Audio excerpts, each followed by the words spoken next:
السلام عليكم ورحمة الله وبركاته. بسم الله الرحمن الرحيم. الحمد لله رب العالمين. اللهم صل وسلم وبارك على سيدنا محمد وعلى آله وصحبه وسلم تسليما كثيرا. Welcome to day 16 here at Salam Center in Sacramento for the Tafsir of Surah Yaseen.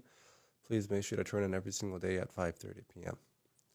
May Allah subhanahu wa ta'ala increase and accept your acts of worship this Ramadan. So Allah subhanahu wa ta'ala, He discusses and proves that the Quran is not poetry, the Prophet ﷺ did not make it up, and that anyone who thinks this essentially is not using their intellect. It is so clear. So then he returns it now to focusing on the blessings again.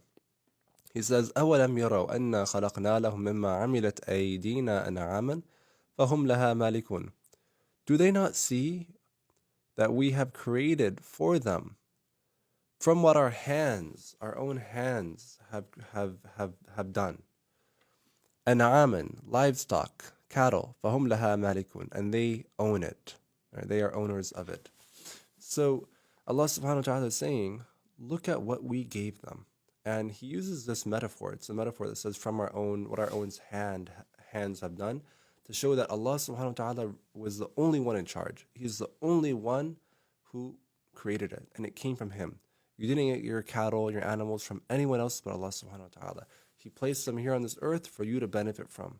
And without them, how difficult life would be. Without livestock, how hard it would be for transportation, for sustenance, right? For provision, for trade, for every thing that the post class the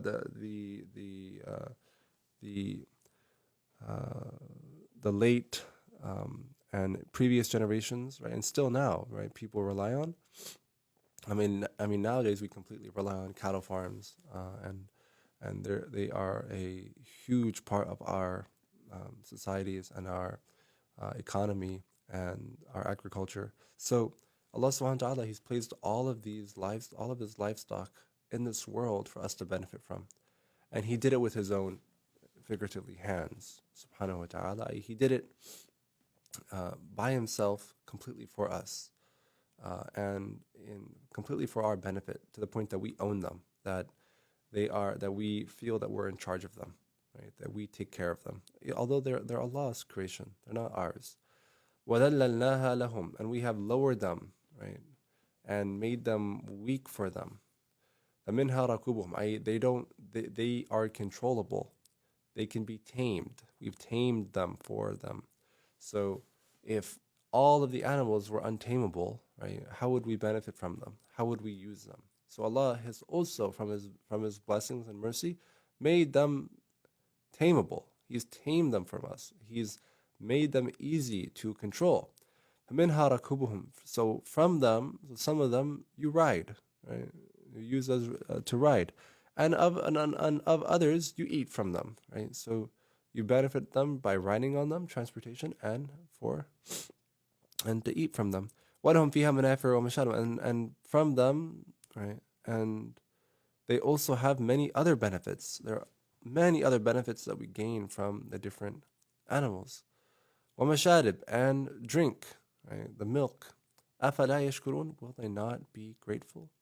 Will they not be grateful and see the blessings Allah subhanahu wa ta'ala has sent them? Will they not reflect? So Allah subhanahu wa ta'ala, there are some who they see what Allah subhanahu wa ta'ala has given them.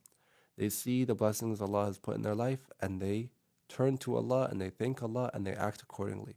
They follow what Allah has commanded, they avoid what He's prohibited, and they enter into paradise because they recognize the blessings Allah has given them, the favor of Allah upon them. And they witness this first. And there are others who they don't witness it, they don't see it, but Allah subhanahu wa ta'ala, He still pulls them along.